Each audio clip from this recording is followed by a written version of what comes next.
Welcome back to A Bite from the Money Sandwich, where we provide practical and easy to understand tips and ideas on how to manage your money better, so as to let you retire with comfort and on your own terms.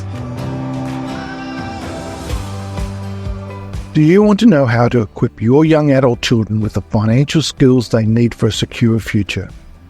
Today I'm pleased to be joined by Isabelle Charter, CEO and co-founder of Drip Invest, an educational investing app on a mission to build a brighter financial future for young people.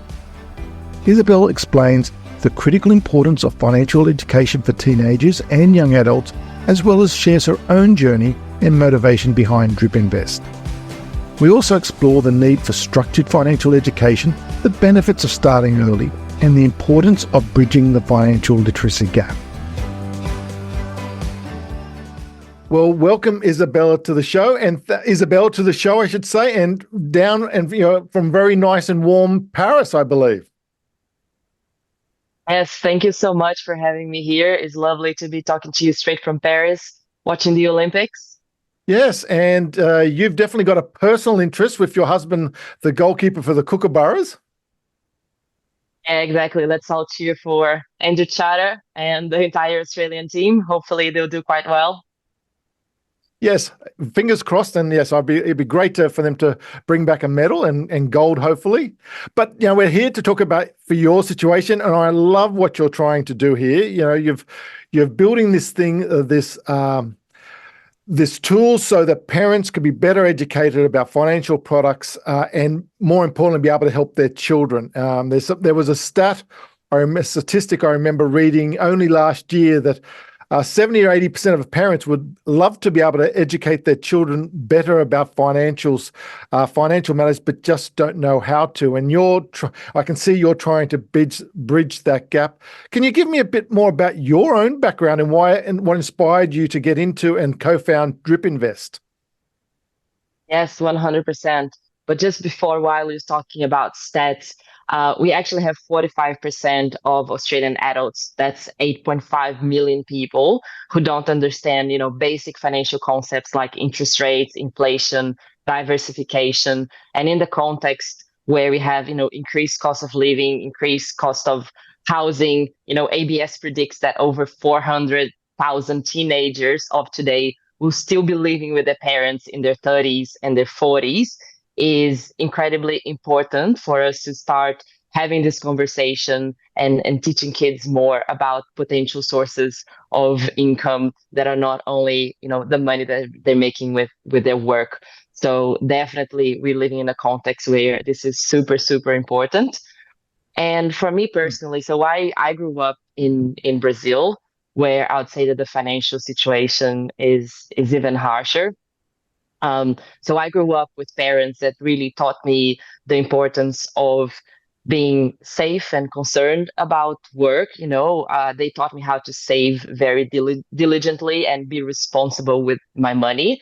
But they were coming a lot from a place of fear for their financial future. And they never had a lot of knowledge around investing or other smart financial decisions. So they taught me the best that they could.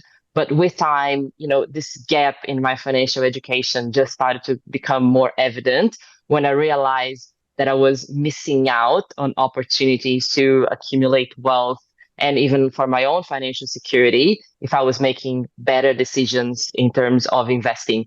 So I had to educate myself and studied quite a lot, ended up even teaching finances and entrepreneurship in a university in Brazil. And this passion, I guess, for teaching others and to help others have an easier pathway that what I had just became really, really big for me.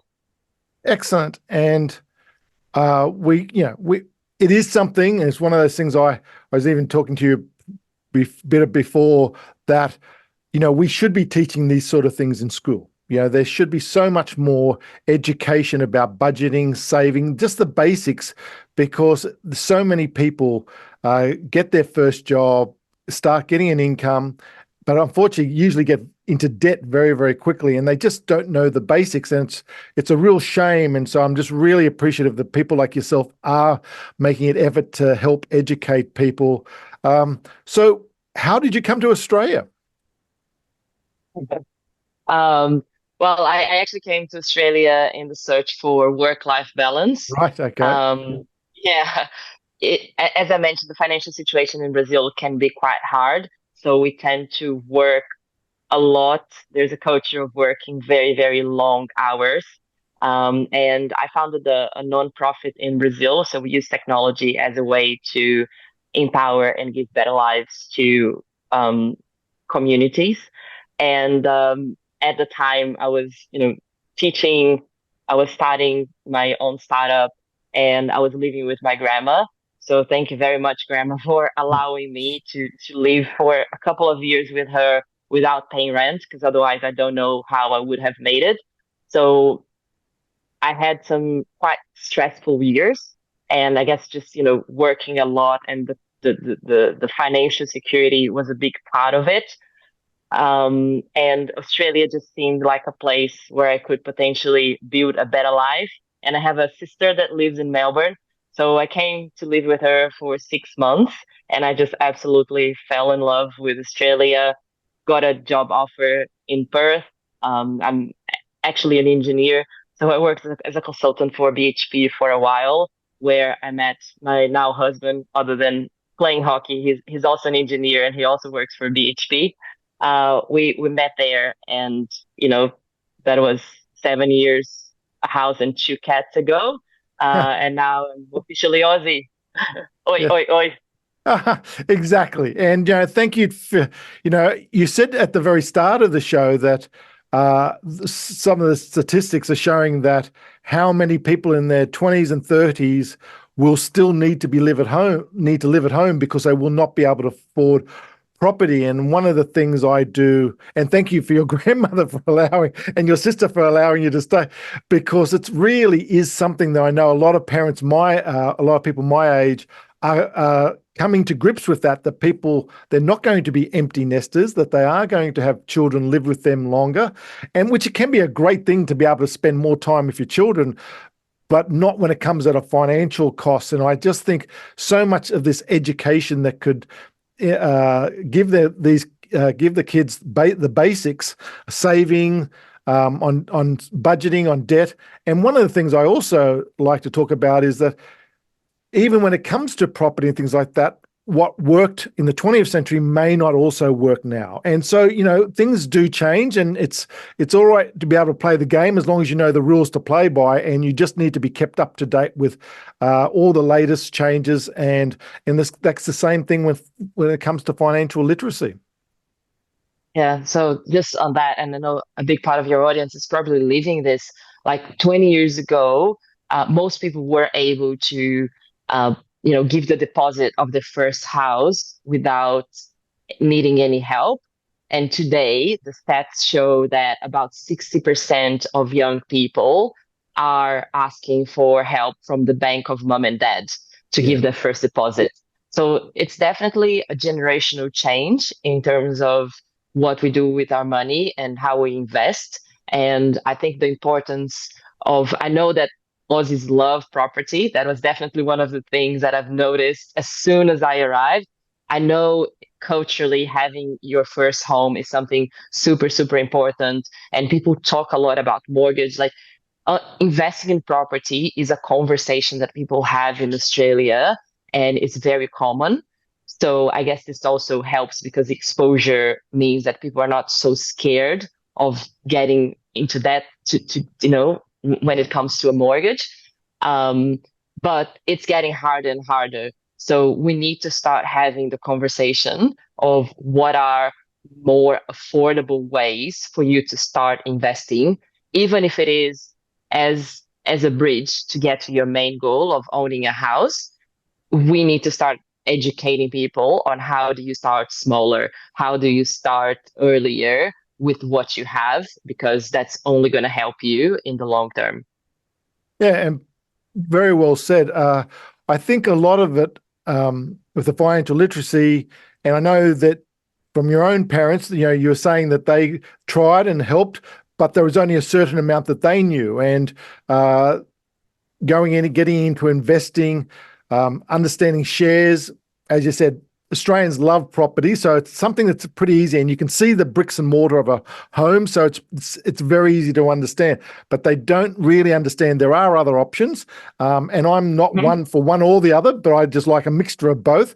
But it's good to understand both sides, and so I suppose that leads me to the investing side, and why you decided to sort of your own personal experience shaped your why you wanted to build this company, Drip Invest.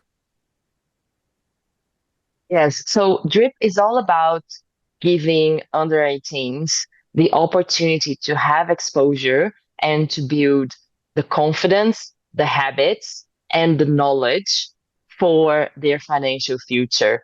So the more we hear about things, the less scared we are, right? So it can be quite scary if you want to start investing and you talk about, ETFs and, inflation and diversification and dollar cost averaging. And we use so many jargons. When you've been in the market for a while, it seems pretty obvious, but it's not. It's actually hard. It's a whole new language that you have to learn.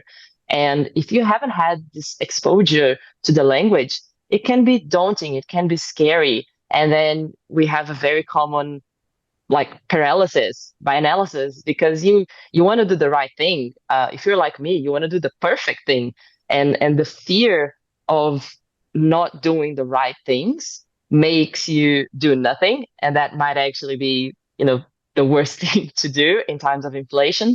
So the whole point of DRIP is to build this environment for learning. We have a parent supervised way. So parents create an account for an under 18, and then they give their kids access. The under 18s, they have their own version of the app that they can install on their iPads, on their phones, whatever device they can use. And this version is a view and request only. So they cannot execute transactions. They can learn. They can pick from real investment options. So we have 15 different investment options that is really built for them, explained in the way that is super easy to understand. We have videos, we have dictionaries, we have a whole suite of educational tools. And when they feel comfortable, they send an investment request, and then the parents can accept or reject that request. Wow.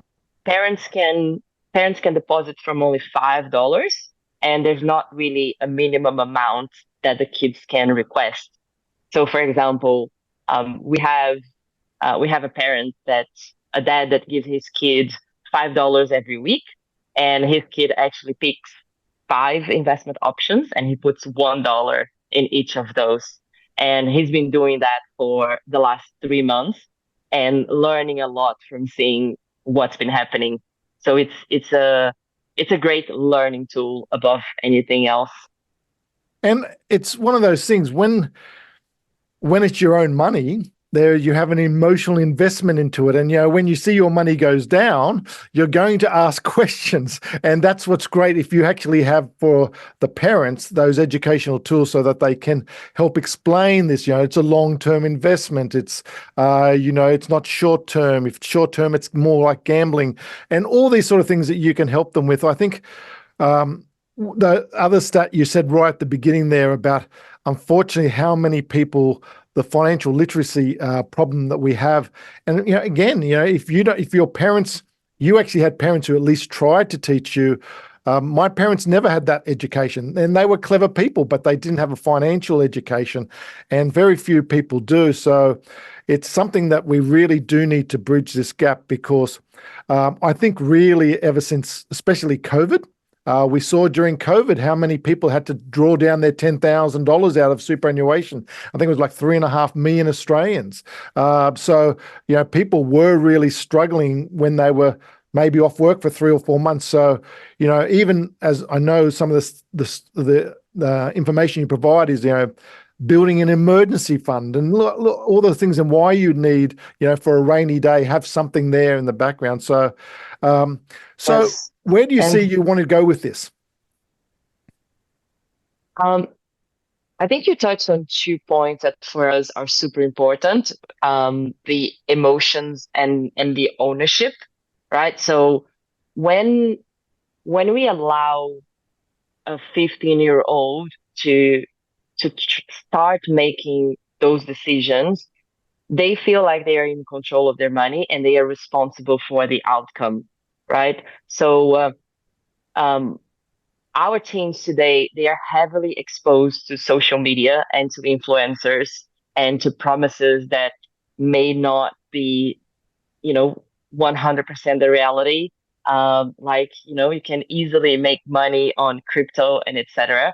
Yep. So um, having this early exposure is a little bit of a reality check. With another story that I thought was fascinating. Um, this parent that gave his kid also, he said, I'm going to allow him to do whatever he wants. So week one, the kid puts 100% of the money, which was only like $5 or $10 to 100% on crypto. Week two, 100% on crypto. Week three, 100% on crypto. And obviously, crypto went up and he was very happy. And then crypto went down. And on week four, he said, you know what, Dad, maybe this week we're going to put a little bit in Australia 200. So learning how to manage that emotion of, oh my God, I just made something. And oh my God, I just lost something. Yeah. It's very important. And you want to be helping your kids experience those emotions when you're talking about 50 cents going up and 50 cents going down, because otherwise it's going to be 50,000, right? So having the opportunity to feel that, to have the ownership, to take responsibility, and to have, again, a reality check around what's good, what's bad, what's possible. Are we talking 5? Are we talking 10%? Are we talking 15%? All of those things, they come with experience. It's not like you immediately learn. So where do we want to go from here? We want to change the future for the next generation. We want to help those teenagers have a better money experience and therefore a better future in general, because they have the knowledge, the confidence, and the discipline to do the right thing from an early age. And I strongly believe that this could completely change the course of their lives. I totally believe exactly what you're saying. It's having confidence, and this is not being arrogant or being silly or overconfident, but just being confident with money is just such a needed thing because um, you know you would go to they will realize as soon as they get to work or they're in their 20s or 30s and they go to out socializing. No one will talk about salary. No one will talk about their money. Yes. And yeah, it's just, I liked how you raised two things actually. One was the cryptocurrency. And then, okay, maybe dad will move to the Australian top 200. Just learning, understanding diversity. That's just a great habit just to learn so early. But when you also mentioned cryptocurrency, I couldn't help but think when you were saying before about not doing anything. Well, unfortunately, too many people, when they don't understand it and they are ignorant, just through lack of education on this particular subject, my mate said I should go into cryptocurrency, so I'll go into Yeah. cryptocurrency. There'll always be a story, oh, I made so much money on this, you should do it.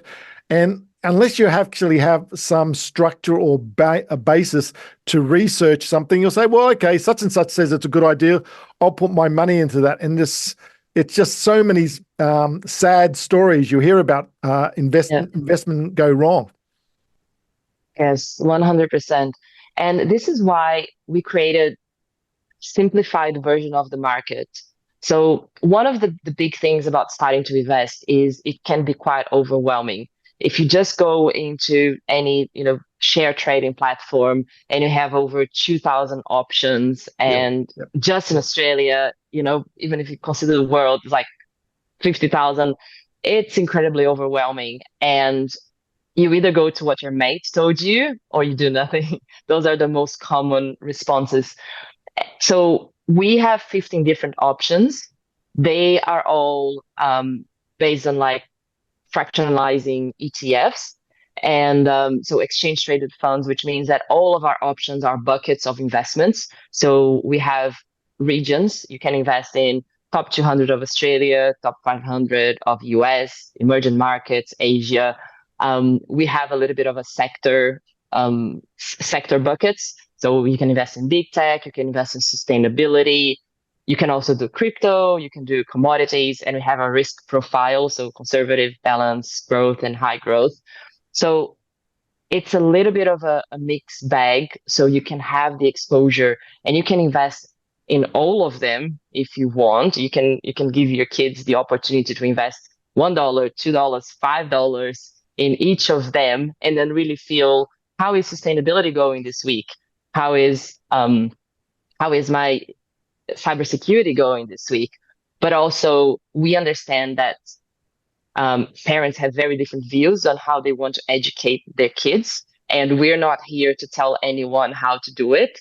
We are here to offer options. So we have parental controls. And if you are someone who doesn't want your kid to have exposure to crypto, you can easily just hide that, and they won't even know that that is a possibility with Drip. So parents can actually build the portfolio and the options that they want their kids to see. And yeah, and this just means that, again, it's all parent supervised. I like, especially as you said, you don't want to overcomplicate this for the beginning. And yes, you can go on any super fund or any platform and get 1,000 options. So how you've sort of done, how you split it up into sectors or into groups is really good. What I also like about it is that, and one of the things I am really enjoy talking about, but I'm passionate about, is superannuation. And for the average 20, 30 or 40-year-old, they're not interested in superannuation. I get that because it seems such a long time from now. But that's why most people don't have their superannuation invested correctly, in my view.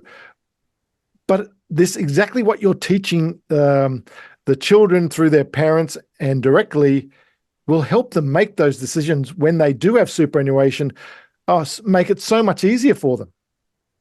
Yes, 100%. Again, it's about building the confidence. It's about making it less scary and even less boring. A lot of people don't see, like, we have another user, Manu. She's amazing. And she told me, I don't see myself as someone good in maths. I've never been good in maths. So I was never going to get into investing. And then my dad heard about this and I started, and it's actually not that hard and I can understand things. So we're working with her to actually change the way that she sees herself and change the way that she sees investment and even just money in general, or maths, or anything related to STEM, which unfortunately is a situation very, very common, especially for women. I mean, that's also another topic that I'm quite passionate about. So Drip, we have 2 female founders. So talking about the gender gap, not only in income, but also in investing and financial literacy. So all of the stats around financial literacy, they're worse for women. And when you look at women aged 18 to 24, the number of women considered financially illiterate is 4 in 5. 4 in 5. So young women are, the most vulnerable when we talk about finances. And we see that even when you talk about also like women in retirement, and this financial gap is something that just goes across all generations, and we're trying to really change that. So if I'm speaking to any parents of daughters, please, one extra request, change your daughter's financial future by helping her see herself as a potential investor, because once she does that, it can really, really change her life. Yeah, and it's fantastic in that way. And I'm a father with two daughters, so my daughters have grown There up you with go. this. So they just say, "Don't talk to me anymore about finance, Dad." I know, but I then see them with their friends and their peers, and I just say it's just to the point that I basically built a workshop just for that age group, because it's when I talk to retirees, that's very different to talking to millennials and this, Hmm. but they have their own issues. And as you said, I know it's something. If they actually think about mathematics from school, they think, okay, if I'm good at maths, I should be good with money. Doesn't work. And I have actually so many people, like a left-sided brain, and they're logical, and they think, well, I should be good with money. Money is emotional, money's greed and envy, and the despair of feeling poor. That's emotional basis. So I totally understand what you're saying when you're saying that they think, well, I wasn't good at maths at school, I won't be good with money. And it's totally the opposite. My best students have been actually right-sided brain thinkers, emotional, because once they actually understand the rules, understand the conversations or how money works, oh, I get it. And it's like Yeah. the cloud or mist is lifted, and it's fantastic that you're doing this, Yeah. because I And suppose I again, should go down that there is so much jargon, really, isn't there? It's all these terms, and a lot of people, it scares them off understanding or learning about money. yeah, and we're not here, like, DRIP is not university for financial experts. I'm not talking here about teaching people how to do that 100% and only live off investment. You know, if we can just get to know the basics, so you actually don't have to think about money, goal achieved. Like, you just have to know enough so that you can automate your investments into even, a fund that you trust. If you don't want to make decisions, that's okay. We have options for you. You just have to know what are the simple steps and the minimum steps that you need to take that fits your profile. So again, with Manu, she she wants to work with film. She wants to travel the world. So she's never going to become a financial expert. That's not her goal. She only wants to know the basics Mm. that will help her achieve her dreams of being an amazing film producer. And how can she make money work for her? That's fantastic. And uh, children of today are going to be under so much more financial pressure than we ever were or I ever was, because they have incremental expenses. They only all the things, all the streaming services, the Ubers, buying 3 or 4 coffees a day, all these sort of little Buy incremental now, pay expenses. later. Buy now, pay later. And we never had any of that 20 years ago or 30 years ago. So they're going to have a need for financial literacy, as you said, just as even if it's just the basics, so it allows them to get on to do the things that they really want to do. So, okay, so some of the tools, what are some of the other things that Drip Invest that you would say, if I missed out on asking you? Is there any other things about Drip Invest you'd like to sort of highlight to the listeners? Yeah, something we're very excited that we're launching next week. So, first or second week of August are our weekly check-ins. So Ah, they are a learning opportunity. So on a weekly basis, parents will be able to reward their kids for learning. The way that it works is they have to complete a very simple check-in with 3 questions that are going to be related to market ups and downs. So basically, which company went up the most for Australia 200, something related to the news. So explaining, what happened in the market. This just happened with Tesla. This just happened with Apple. So something around market news, and fantastic. we're gonna have the investment concept of the week. So you're gonna learn about what does what does it mean to invest in shares? What is diversification? What is risk? And they're going to watch a quick video. And once they do that, they complete the weekly check-in. You can, as a parent, give them $5, $10, $50, up to you,